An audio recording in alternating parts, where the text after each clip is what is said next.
Boa noite, gente. Tudo bem? Meu nome é Rodrigo Becker, sou professor de processo civil em Brasília, sou advogado da União, amigo do professor Vitor e também do professor Danilo, e vou passar essa meia hora próxima aqui com vocês. Vamos separar a aula em duas aulas de 15 minutos aproximadamente, no máximo 20 minutos, para falar de um tema que reputo fundamental para o concurso de advogado da União, segunda fase, que será daqui a mais ou menos 15 dias. Gente, vamos falar de recurso extraordinário, tá bom? Algumas questões antes da gente começar essa aula especificamente na matéria. Primeiro, é que nós estamos aqui num ambiente bem agradável, nós estamos fazendo essa aula de forma amadora no quesito estrutura, mais profissional no quesito conteúdo. E eu quero deixar bem claro para vocês que a gente vai passar aqui para vocês tudo o que for necessário para vocês detonarem essa prova se cair um recurso extraordinário na peça processual a ser realizada por vocês. Beleza? Tá bom? Nós temos aqui, desse lado aqui, vocês podem ver que a gente tem mais ou menos um roteirinho do que a gente vai seguir na aula de agora. Na segunda parte da aula a gente vai ter um outro roteiro, porque eu vou dividir essa aula em duas partes. A primeira parte a gente vai ver teoria do recurso extraordinário, mas com detalhe, gente. A gente vai ver a teoria em relação àquilo que é necessário para a prática. Eu não vou falar aqui da teoria como um todo, do recurso extraordinário. Eu vou falar daquilo da teoria que é necessário para a prova, para a elaboração da peça processual.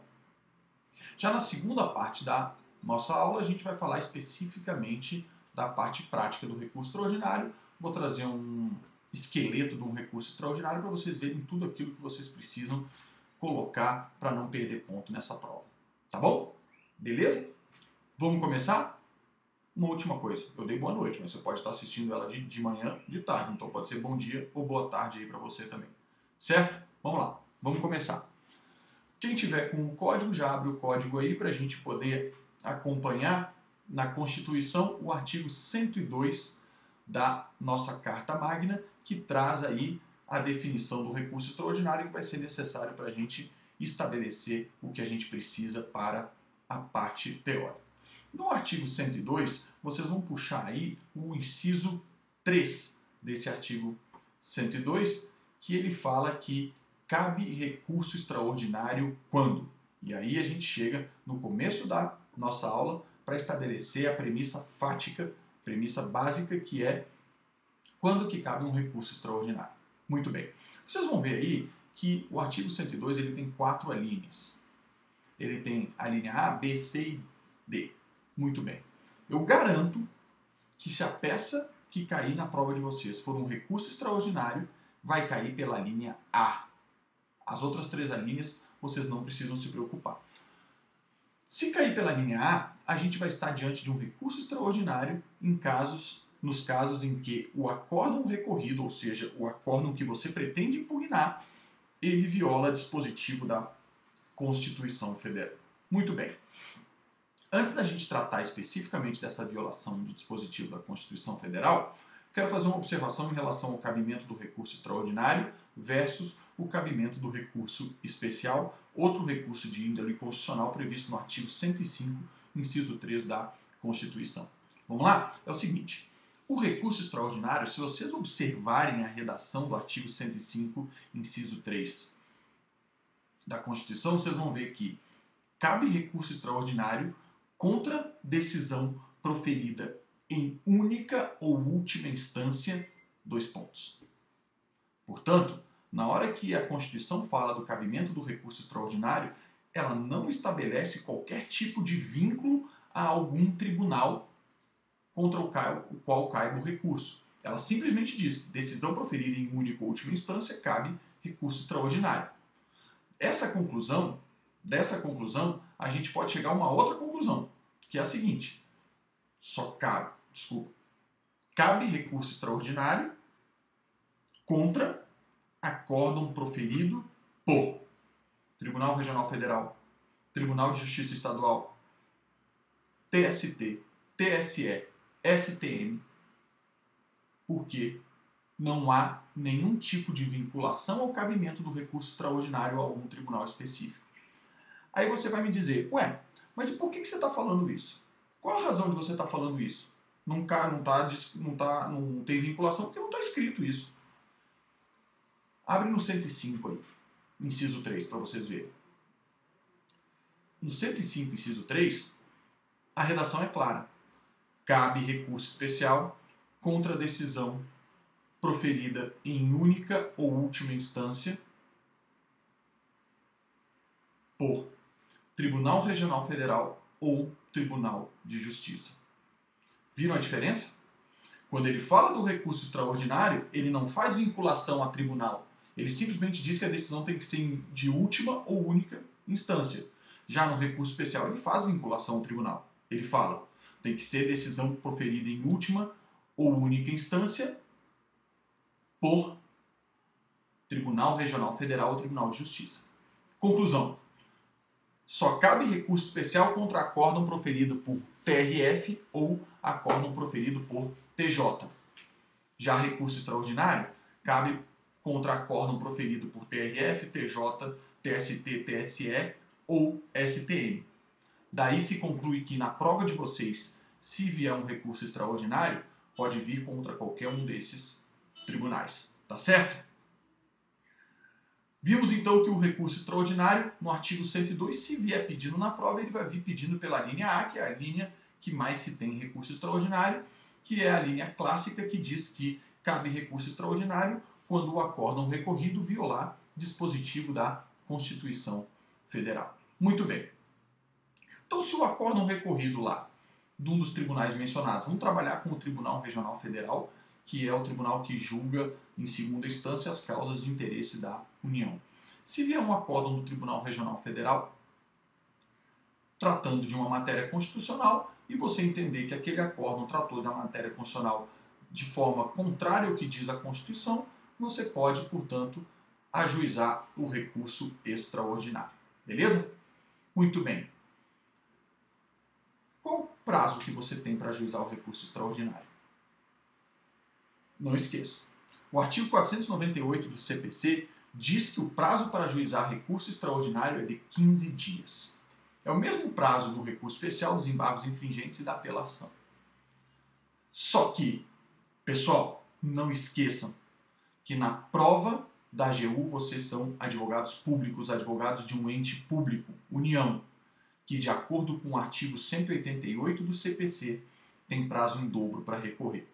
Portanto, o prazo para interposição de recurso extraordinário é de 30 dias para a União. Então não caiam nessa pegadinha na prova de o examinador colocar um prazo e vocês somarem apenas 15 dias. Como advogados da União, vocês têm 30 dias para recorrer. Beleza? Vamos lá. E aí, como é que funciona o procedimento desse recurso extraordinário? Pessoal, lembra, recurso extraordinário, assim como a maioria dos recursos, ele é interposto perante o tribunal que proferiu a decisão. Qual o tribunal que proferiu a decisão? No nosso exemplo aqui, que eu falei para vocês agora há pouco, o tribunal que proferiu a decisão é o TRF. Portanto, o recurso extraordinário vai ser interposto perante o TRF. E ele é dirigido a quem? O recurso extraordinário é interposto perante o TRF e dirigido ao presidente do Tribunal Regional Federal. No recurso extraordinário, portanto, vocês farão uma peça de interposição, uma petição de interposição, dirigirão o recurso extraordinário ao presidente do Tribunal Regional Federal. Por que ele é dirigido ao presidente do tribunal? Seja ele o TRF, seja ele o TJ, seja ele o TST, seja ele o STM ou qualquer outro tribunal. Por quê?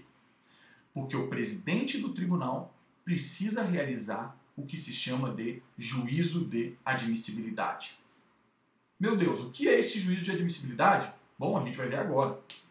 O juízo de admissibilidade, vocês já sabem bastante, é a necessidade que o presidente do tribunal tem de verificar os requisitos intrínsecos e extrínsecos do recurso interposto, verificar se ele preenche esses requisitos para então admiti-lo e enviá-lo a tribunal que vai julgar esse recurso. No caso do recurso extraordinário, ele precisa analisar os requisitos intrínsecos e extrínsecos do recurso extraordinário. São aqueles requisitos que a gente já viu em parte geral de recursos. Ele precisa analisar esses requisitos, verificar se eles estão preenchidos. Se eles estão preenchidos, ele diz: admito o recurso extraordinário, mando para o STF para que o STF lá julgue esse recurso extraordinário.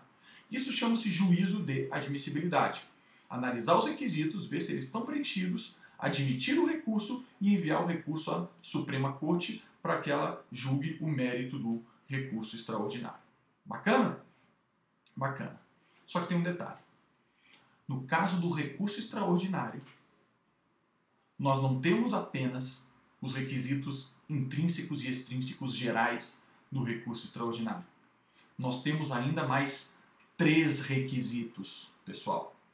Nós temos ainda mais 3 requisitos que o presidente do tribunal precisa verificar antes de admitir esse recurso extraordinário. E quais são eles? Vamos ver agora. Cada um deles separadamente com suas características. Primeiro requisito: pré-questionamento. Esse é um requisito comum ao recurso extraordinário e ao recurso especial. O requisito do pré-questionamento significa que a matéria que você pretende impugnar no seu recurso, ou seja, a violação à Constituição Federal, essa violação, esse artigo da Constituição Federal que você entende violado, precisa ter sido debatido no acórdão recorrido.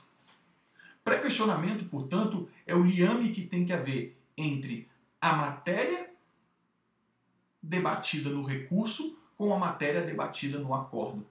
O que você vai alegar no seu recurso precisa ter sido discutido no acórdão. Você não pode inventar uma matéria constitucional ou então dizer que o pré-questionamento ele é um pré-questionamento indireto, se extrai da análise, muito embora não esteja lá debatido.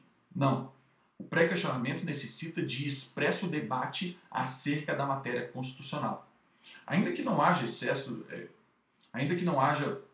expresso debate acerca do artigo específico da Constituição, precisa haver expresso debate acerca da matéria constitucional constante daquele artigo da Constituição. Não precisa haver menção ao artigo, dizer artigo 5º, inciso 1, inciso 2, inciso 3, mas precisa falar princípio da igualdade, por exemplo, para que haja o pré-questionamento da matéria. Certo? Então, primeira coisa que vocês precisam perceber é que nos requisitos específicos do recurso extraordinário nós temos a necessidade do pré-questionamento. Segundo requisito necessário: vedação ao reexame de provas. Aí vocês estão lendo reexame de provas, na verdade é vedação ao reexame de provas. Não pode haver reexame de provas no recurso extraordinário, assim como não pode também haver reexame de provas no recurso especial. E não pode haver reexame de provas por quê, gente? Porque o recurso extraordinário, assim como o recurso especial, ele é um recurso excepcional. É um recurso que tem um objetivo: uniformizar a interpretação da Constituição. Os tribunais precisam dar interpretação aos artigos constitucionais de maneira uniforme. Por isso que o recurso extraordinário existe. E por isso que ele não tem como debater matéria de prova, uma vez que ele é um recurso eminentemente jurídico. Certo?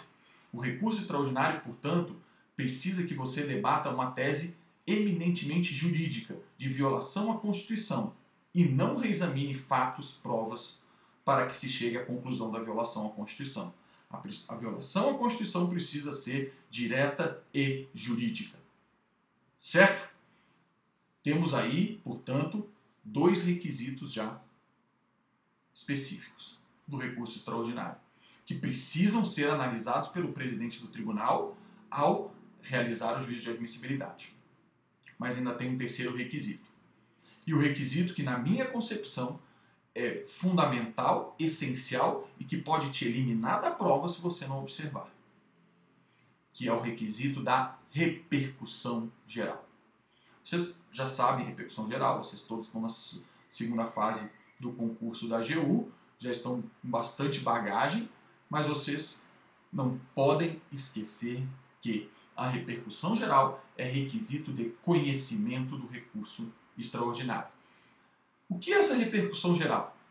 Bom, a repercussão geral ela foi incluída no artigo 102 da Constituição Federal, nos seus parágrafos. Ela foi incluída para que funcionasse como uma arguição de relevância.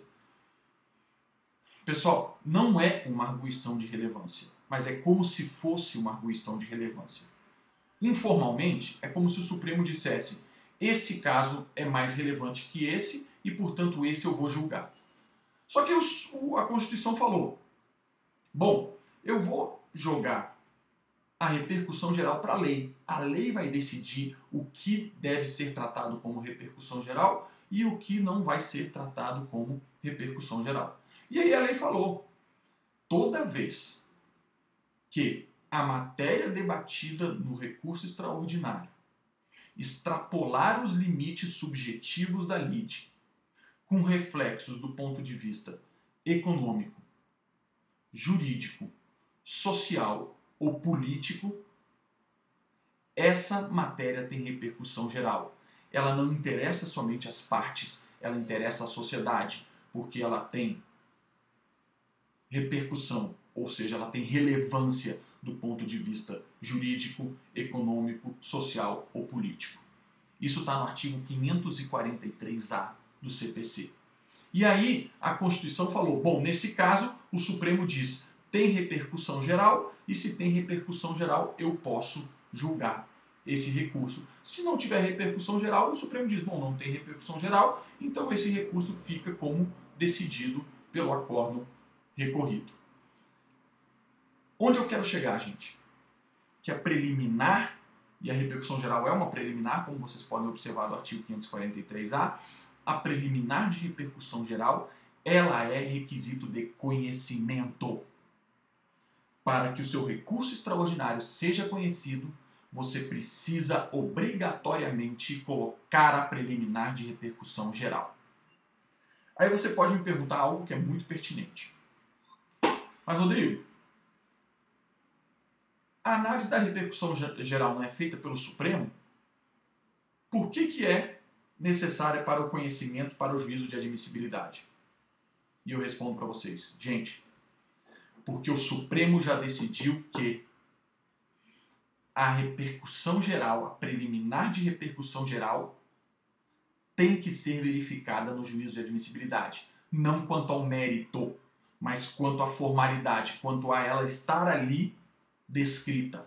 Então, o presidente do tribunal do TRF, por exemplo, ele pega o seu recurso extraordinário, ele olha o seu recurso extraordinário e diz: deixa eu ver, ele fez a preliminar de repercussão geral? Fez. Ele vai analisar o que você escreveu na preliminar de repercussão geral? Não.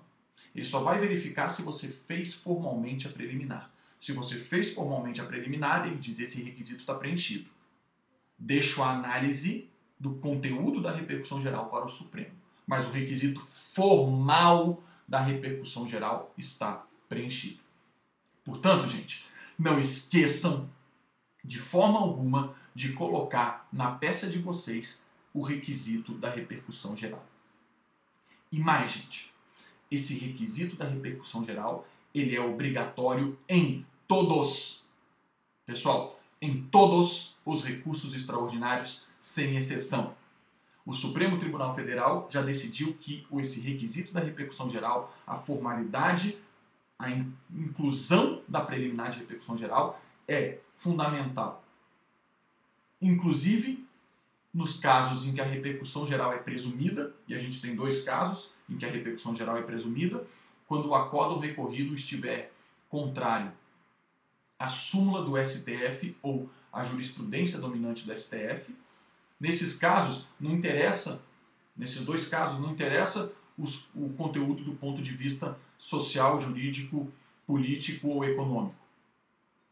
Estando contrário à súmula do STF ou estando contrário à jurisprudência dominante do STF, presume-se que há repercussão geral.